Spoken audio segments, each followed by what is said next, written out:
ನಮಸ್ತೆ ವೀಕ್ಷಕರೇ, ನಾನು doctor Ravindra BS, director gastroenterology hepatology, Meenakshi institute of gastroenterology Bannerghatta road ಹಾಗೂ ಫೋರ್ಟಿಸ್ ಆಸ್ಪತ್ರೆ ಬನ್ನೇರುಘಟ್ಟ ರೋಡ್. ಈಗ ಲಿವರ್ ಸಮಸ್ಯೆ ನಮಗೆ ಸಾಮಾನ್ಯವಾಗಿ ಕಾಡ್ತಕ್ಕಂಥ ಸಮಸ್ಯೆ ಆಗಿದೆ. ಅದಕ್ಕೆ ಕಾರಣ ಏನಪ್ಪ ಅಂತಂದರೆ, ಒಂದು ನಮ್ಮಲ್ಲಿ ಇತ್ತೀಚಿನ ದಿನದಲ್ಲಿ ಇಂಡಿಯಾದಲ್ಲಿ ಏನಾಗಿದೆ, ನಮ್ಮ ವೆಯ್ಟ್ ಗೇನ್ ಅಥವಾ ಒಬೇಸಿಟಿ ಅಂತ ಏನು ಹೇಳ್ತೀವಿ, ಸ್ಥೂಲಕಾಯ ಅಂತ ಏನು ಹೇಳ್ತೀವಿ, ಅದು ಜಾಸ್ತಿ ಆಗ್ತಾಯಿದೆ. ಮಕ್ಕಳಿಂದ ಹಿಡಿದು ದೊಡ್ಡವ್ರ ತನಕನೂ ಈ ಒಬೇಸಿಟಿ ಅನ್ನೋ ಕಾಯಿಲೆ ಭಾಳ ಜಾಸ್ತಿ ಆಗಿದೆ. ಅಂದರೆ ವೆಯ್ಟ್ ಸ್ಥೂಲಕಾಯ ಅಂತ ಹೇಳ್ತೀವಿ, ಅದು ಜಾಸ್ತಿ ಆಗ್ತಾಯಿದೆ. ಅದರಿಂದ ನಮಗೆ ಕಾಮನ್ ಆಗಿ ಈಗ ನಾರ್ಮಲಾಗಿ ಎಲ್ಲಾದರೂ ಹೋಗಿ ನಾವು ಅಲ್ಟ್ರಾಸೌಂಡ್ ಮಾಡಿಕೊಂಡಾಗ ನಮಗೆ ಫ್ಯಾಟಿ ಲಿವರ್ ಅಂತ ಬರುತ್ತೆ. ಮೊದಲೆಲ್ಲ ಏನು ಮಾಡ್ತಾಯಿದ್ವಿ, ಫ್ಯಾಟಿ ಲಿವರ್ ಅಂದರೆ ಅದೊಂದು ಸಾಮಾನ್ಯವಾದ್ದು ಅಂತ ನಾವು ಅಷ್ಟು ಗಮನ ಕೊಡ್ತಾ ಇರಲಿಲ್ಲ. ಈ ಫ್ಯಾಟಿ ಲಿವರಿಂದನೇ ನಮಗೇನಾಗುತ್ತೆ, ಬಹಳ ಜನಕ್ಕೆ ಲಿವರ್ ಸಮಸ್ಯೆ ಕಾಣುತ್ತೆ.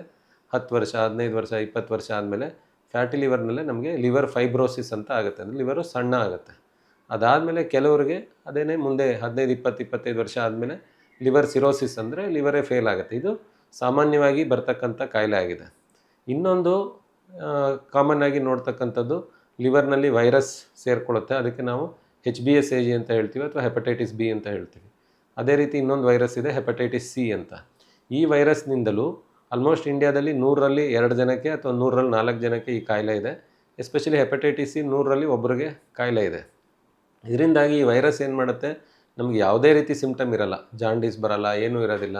ಬಟ್ ಏನಾಗುತ್ತೆ, ನಮಗೆ 20 ವರ್ಷ ಆದಮೇಲೆ ಲಿವರ್ ಸಿರೋಸಿಸ್ ಅಂದರೆ ಲಿವರ್ ಕಂಪ್ಲೀಟಾಗಿ ಶ್ರಿಂಕ್ ಆಗಿ ಲಿವರ್ ಫೇಲ್ ಆಗುತ್ತೆ. ಮತ್ತು ಕೆಲವರಿಗೆ ಲಿವರ್ ಕ್ಯಾನ್ಸರು ಡೆವಲಪ್ ಆಗುತ್ತೆ ಈ HBsAg ಅಥವಾ ಹೆಪಟೈಟಿಸ್ C ಇಂದ. ಇದು 2ನೇ ಕಾಯಿಲೆ ಆಗಿದೆ.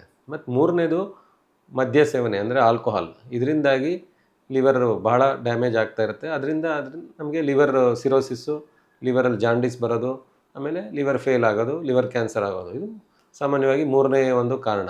ಮತ್ತು ಎಸ್ಪೆಷಲಿ ಮಕ್ಕಳಲ್ಲಿ ಮತ್ತು ಲೇಡೀಸಲ್ಲಿ ಇನ್ನೊಂದು ಕಾಯಿಲೆ ಇದೆ, ಅದು ತಾಮ್ರ ಬಾಡಿನಲ್ಲಿ ಜಾಸ್ತಿ ಅಬ್ಸರ್ವ್ ಆಗಿ ಲಿವರ್ ಡ್ಯಾಮೇಜ್ ಆಗ್ತಾ ಇರುತ್ತೆ. ಅದಕ್ಕೆ ನಾವು ವಿಲ್ಸನ್ ಡಿಸೀಸ್ ಅಂತ ಹೇಳ್ತೀವಿ. ಅದೇ ರೀತಿ ಕೆಲವರಿಗೆ ನಮ್ಮದು ಇಮ್ಯೂನ್ ಸಿಸ್ಟಮ್ಮು ಅಂದರೆ ಏನು ರೋಗ ನಿರೋಧಕ ಶಕ್ತಿ ಅದು ಜಾಸ್ತಿ ಆದಾಗಲೂ ನಮ್ಮ ಲಿವರ್ ಡ್ಯಾಮೇಜ್ ಆಗುತ್ತೆ. ಅದಕ್ಕೆ ನಾವು ಆಟೋ ಇಮ್ಯೂನ್ ಲಿವರ್ ಡಿಸೀಸ್ ಅಂತ ಹೇಳ್ತೀವಿ. ಈ ರೀತಿಯಾಗಿ ಇದೆಲ್ಲ ಕಾರಣಗಳಿಂದ ಲಿವರ್ ಸಮಸ್ಯೆಗಳು ಕಂಡು ಬರುತ್ತೆ. ಬಟ್ ವೀಕ್ಷಕರು ಏನು ಗಮನಿಸಬೇಕು ಅಂತಂದರೆ, ಈ ಹೆಪಟೈಟಿಸ್ B ಅನ್ನೋ ಕಾಯಿಲೆಗೆ ಈಗ ಮೆಡಿಸಿನ್ಸ್ ಇದೆ, ಅದನ್ನು ನಾವು ಟ್ರೀಟ್ಮೆಂಟ್ ಮಾಡ್ಬೋದು. ಆಮೇಲೆ ಇನ್ನು ಕೆಲವು ಜನರಲ್ಲಿ ಅದೊಂದು ಮಿತ್ಸ್ ಅಂತ ಏನು ಹೇಳ್ತೀವಿ, ಆ ಥರ ಡೌಟ್ಸ್ಗಳಿರುತ್ತೆ. ಏನು ಹೆಪಟೈಟಿಸ್ B ಅಂದರೆ ಇದು HIV ಥರ ಅಥವಾ ಏಡ್ಸ್ ಥರ ಅಂತ. ಆ ಥರ ಯಾವುದೇ ರೀತಿಯಾದಂಥ ಸಂದೇಹಗಳು ಬೇಡ. ಹೆಪಟೈಟಿಸ್ B ಅಂದರೆ ನಾರ್ಮಲ್ ಆಗಿ ಬರ್ತಕ್ಕಂಥ ವೈರಸ್ ಇನ್ಫೆಕ್ಷನ್ನೇ. ಹೆಪಟೈಟಿಸ್ B ಇರ್ತಕ್ಕಂಥವ್ರು ಮದುವೆ ಆಗ್ಬೋದು. ಅದೇನೆಂದರೆ ಆ ಮದುವೆ ಆಗೋ ಹುಡುಗ ಅಥವಾ ಹುಡುಗಿ ಟೆಸ್ಟ್ ಮಾಡ್ಕೋಬೇಕು, ವ್ಯಾಕ್ಸಿನ್ ಹಾಕ್ಸ್ಕೋಬೇಕು. ಇದು ಒಂದು. ಹೆಪಟೈಟಿಸ್ B ಇರ್ತಕ್ಕಂಥ ಹೆಣ್ಮಕ್ಳು ಪ್ರೆಗ್ನೆನ್ಸಿ ಕಂಟಿನ್ಯೂ ಮಾಡ್ಬೋದು, ಏಕೆಂದರೆ ಮೆಡಿಸಿನ್ಸ್ ಇದೆ, ಅದನ್ನು ಮೆಡಿಸಿನ್ಸ್ ಕೊಡ್ಬೋದು. ಆಮೇಲೆ ಹೆಪಟೈಟಿಸ್ B ಇದೆ, ಗಂಡನಿಗಿದೆ, ಹೆಂಡತಿಗಿದೆ ಅಂತ ಭಾಳಷ್ಟು ಜನ ಕೌಟುಂಬಿಕ ಕಲಹಗಳು, ಡೈವರ್ಸ್ಗೆ ಹೋಗೋದು, ಆ ಥರದ್ದೆಲ್ಲ ಮಾಡೋ ಅವಶ್ಯಕತೆ ಇಲ್ಲ. ಯಾಕೆಂದರೆ ಇದಕ್ಕೆ ಮೆಡಿಸಿನ್ಸ್ ಬಂದಿದೆ, ಟ್ರೀಟ್ಮೆಂಟ್ ಮಾಡ್ಬೋದು. ಯಾವ ರೀತಿ ನಾವು ಈಗ ಮಲೇರಿಯಾ, ಟೈಫಾಯ್ಡ್ಗೆ ಯಾವ ರೀತಿ ಕೊಡ್ತೀವೋ ಅದೇ ರೀತಿ ಹೆಪಟೈಟಿಸ್ Bಗೂ ಟ್ರೀಟ್ಮೆಂಟ್ ಇದೆ. ಇನ್ನೊಂದೇನು, ಹೆಪಟೈಟಿಸ್ B ಇರ್ತಕ್ಕಂಥವ್ರಿಗೆ ಯೂಶ್ವಲಾಗಿ ಕೆಲವರಿಗೆ 3 to 4 ಇಯರ್ಸ್ ಮೆಡಿಸಿನ್ಸ್ ತೊಗೋಬೇಕಾಗತ್ತೆ. ಅದಾದಮೇಲೆ 60 to 70% ಜನಕ್ಕೆ ಕಂಪ್ಲೀಟ್ ವೈರಸ್ ಹೋಗುತ್ತೆ. ವೈರಸ್ ಹೋದರೆ ನಿಲ್ಲಿಸ್ತೀವಿ. ಕೆಲವರಿಗೆ ಅದು ಕಂಟಿನ್ಯೂ ಆದರೆ ಮೆಡಿಸಿನ್ಸ್ನ ಕಂಟಿನ್ಯೂ ಮಾಡಬೇಕಾಗತ್ತೆ. ಆಮೇಲೆ ಈವನ್ ಮಕ್ಕಳಲ್ಲಿ ಹೆಪಟೈಟಿಸ್ B ಬಂದ್ರೂ ಸಹಿತ ಅದಕ್ಕೂ ಟ್ರೀಟ್ಮೆಂಟ್ ಇದೆ. ಆಮೇಲೆ ಹೆಪಟೈಟಿಸ್ C ಕಂಪ್ಲೀಟಾಗಿ ನಾವು ಗುಣ ಮಾಡ್ಬೋದು. ಇದು ಹೆಪಟೈಟಿಸ್ B ಮತ್ತು C ಬಗ್ಗೆ ವೀಕ್ಷಕರಿಗೆ ಒಂದು ಭಯ ಏನಿರುತ್ತೆ, ಅದನ್ನು ಯಾವುದೇ ರೀತಿ ಭಯ ಪಡ್ತಕ್ಕಂಥ ಅವಶ್ಯಕತೆ ಇಲ್ಲ. ಇನ್ನು ಫ್ಯಾಟಿ ಲಿವರ್ ಇರ್ತಕ್ಕಂಥವ್ರು, ಎಸ್ಪೆಷಲಿ ಶುಗರ್ ಇದ್ದರೆ, ಆಮೇಲೆ ನಮ್ಮದು ತೂಕ ಜಾಸ್ತಿ ಇದ್ದು ನಿಮ್ಮ ಸ್ಕ್ಯಾನಿಂಗಲ್ಲಿ ಫ್ಯಾಟಿ ಲಿವರ್ ಅಂತ ಬಂತು ಅಂದರೆ ಆಗ ನಾವು ಎಚ್ಚೆತ್ಕೋಬೇಕು. ಆವಾಗ ನಾವೇನು ಮಾಡ್ತೀವಿ, ನಿಮ್ಮದು ಲಿವರ್ ಫಂಕ್ಷನ್ ಚೆಕ್ ಮಾಡ್ತೀವಿ, ಆಮೇಲೆ ಕೊಲೆಸ್ಟ್ರಾಲ್ ಚೆಕ್ ಮಾಡ್ತೀವಿ, ಥೈರಾಯ್ಡ್ ಚೆಕ್ ಮಾಡ್ತೀವಿ. ಮತ್ತು ಹೊಸದಾಗಿ ಒಂದು ಲಿವರ್ ಫೈಬ್ರೋಸ್ಕ್ಯಾನ್ ಅಂತ ಒಂದು ಟೆಸ್ಟ್ ಇದೆ.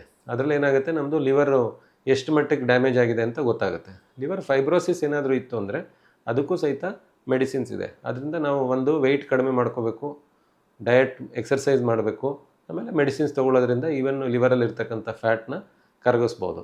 ಅದಕ್ಕೂ ಮೆಡಿಸಿನ್ಸ್ ಇದೆ. ಆಮೇಲೆ ಈಗ ವೆಯ್ಟ್ ಜಾಸ್ತಿ ಇರೋರಿಗೆ ಈಗೇನು ಅಮೆರಿಕಾದಲ್ಲಿ, ಯುರೋಪಲ್ಲೇನು ಇಂಜೆಕ್ಷನ್ಸ್ ಇತ್ತು, ಅದು ಇಂಡಿಯಾದಲ್ಲೂ ಬಂದಿದೆ.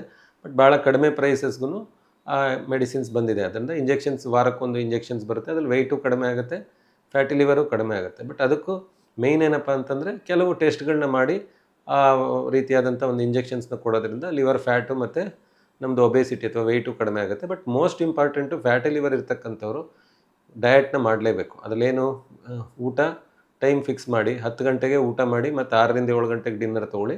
ಮಧ್ಯಾಹ್ನ ಏನು ಮಾಡಿ ಸ್ವಲ್ಪ ವೆಜಿಟೇಬಲ್ ಪಲ್ಯ, ರಾಗಿ ಮಾಲ್ಟು ಆ ಥರ. ಎದ್ದ ಕೂಡಲೇ 1 ಲೀಟ್ರು ವಾರ್ಮ್ ವಾಟರ್ ಕುಡಿಬೇಕು. ಹೋಲ್ ಡೇನಲ್ಲಿ ಇನ್ನೊಂದು 2 ಲೀಟ್ರ್ ಅಂದರೆ 3 ಲೀಟರ್ ನೀರು ತೊಗೋಬೇಕು. ಡೈಲಿ ಮಾರ್ನಿಂಗ್ ಮತ್ತು ಈವ್ನಿಂಗ್ ಮಿನಿಮಮ್ ಅರ್ಧ ಗಂಟೆ ಆದರೂ ನಾವು ವಾಕಿಂಗ್ ಮಾಡಬೇಕು.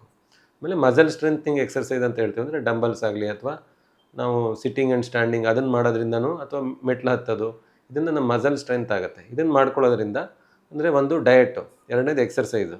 ಇದರಿಂದ ನಮ್ಮ 10% ವೆಯ್ಟ್ ಲಾಸ್ ಆಯಿತು ಅಂತಂದರೆ ನಮ್ಮದು ಫ್ಯಾಟಿ ಲಿವರ್ ಸಹಿತ ಕಡಿಮೆ ಆಗುತ್ತೆ.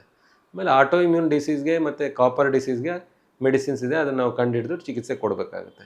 ಆಮೇಲೆ ಎಲ್ಲರೂ ಹೆಪಟೈಟಿಸ್ ಬಿ ವ್ಯಾಕ್ಸಿನ್ ಒಂದು ತೊಗೊಳ್ಳೋದು ಇಂಪಾರ್ಟೆಂಟು. ಮತ್ತು ಆಲ್ಕೋಹಾಲ್ ಸೇವನೆ ಮಾಡೋದ್ರಿಂದ ಲಿವರ್ ಡ್ಯಾಮೇಜ್ನ ತಡೆಗಟ್ಟಬೇಕು ಅಂದರೆ ಅವರು ಕಂಪ್ಲೀಟ್ ಆಲ್ಕೋಹಾಲ್ ನಿಲ್ಲಿಸಬೇಕು ಮತ್ತು ಪ್ರೋಟೀನ್ ಇರ್ತಕ್ಕಂಥ ಆಹಾರಗಳನ್ನ ಜಾಸ್ತಿ ತೊಗೋಬೇಕು.